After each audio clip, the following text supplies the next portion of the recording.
ನಮಸ್ಕಾರ ಎಲ್ರಿಗೂ. ಇವತ್ತು ನಾನು ಚಿಕ್ಕ ಮಕ್ಕಳಿಗೆ ಬರೋ ಶೀತ ಕೆಮ್ಮು ನೆಗಡಿಗೆ ಮನೆಯಲ್ಲಿ ಸಿಗೋ ದೊಡ್ಡಪತ್ರೆ ಎಲೆನ ಬಳಸಿ ಮನೆ ಮದ್ದನ್ನು ಹೇಗೆ ಮಾಡೋದು ಅನ್ನೋದನ್ನು ತೋರಿಸ್ತಿದ್ದೀನಿ. ನಾನಿಲ್ಲಿ ತೊಳೆದಿರೋ 4 ದೊಡ್ಡಪತ್ರೆ ಎಲೆನ ತೊಗೊಂಡಿದ್ದೀನಿ.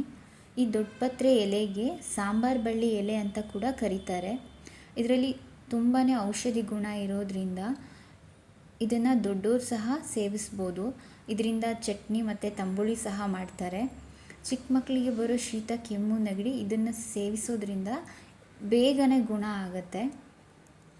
ಈ ಮನೆ ಮದ್ದನ್ನು ಹೇಗೆ ಮಾಡೋದು ಅನ್ನೋದನ್ನು ತೋರಿಸ್ತೀನಿ. ಈ 4 ಎಲೆಗಳನ್ನು ನಾನು ಸ್ವಲ್ಪ ಬಿಸಿ ಮಾಡ್ಕೋತಿದ್ದೀನಿ ತವಾದ ಮೇಲೆ. ಈ ಗಿಡನ ನಾವು ಮನೆಯಲ್ಲೇ ಈಸಿಯಾಗಿ ಪಾಟಲ್ಲಿ ಸಹ ಬೆಳೆಸ್ಬೋದು. ಚಿಕ್ಕ ಮಕ್ಕಳಿರೋ ಮನೆಯಲ್ಲಿ ಈ ಗಿಡ ಬೆಳೆಸೋದು ತುಂಬಾ ಒಳ್ಳೆಯದು. ಈಗ ಎರಡೂ ಬದಿಯಲ್ಲಿ ಸ್ವಲ್ಪ ಬಿಸಿ ಮಾಡಿ ಇದನ್ನು ಆರಿದ ನಂತರ ಇದರಲ್ಲಿರೋ ರಸನ ಹಿಂಡಿ ತೆಗಿಬೇಕು. ನಾನೊಂದು ಬೌಲಲ್ಲಿ ಈ ರಸನ ಹಿಂಡಿ ತಗೋತಿದ್ದೀನಿ. ಇದು 1 ಸ್ಪೂನ್ ಆಗೋಷ್ಟು ಕುಡಿಸಿದ್ರೂ ಒಳ್ಳೆಯದು. ಈ 4 ಎಲೆಯಲ್ಲಿರೋ ರಸನ ನಾನು ಹಿಂಡಿ ತೆಗಿತಾ ಇದ್ದೀನಿ. ಇದರಲ್ಲಿ ತುಂಬಾ ಔಷಧಿ ಗುಣ ಇದೆ. ಚಿಕ್ಕ ಮಕ್ಕಳಿಗೆ ಬೇಗ ಶೀತ ಕೆಮ್ಮು ನೆಗಡಿ ಏನಾದರೂ ಆದರೆ ಇದರಿಂದ ಕಮ್ಮಿ ಆಗುತ್ತೆ. ಈಗ ಇದಕ್ಕೆ 1/4 ಚಮಚ ಆಗೋಷ್ಟು ಜೇನುತುಪ್ಪನ ಸೇರಿಸ್ತಾ ಇದ್ದೀನಿ.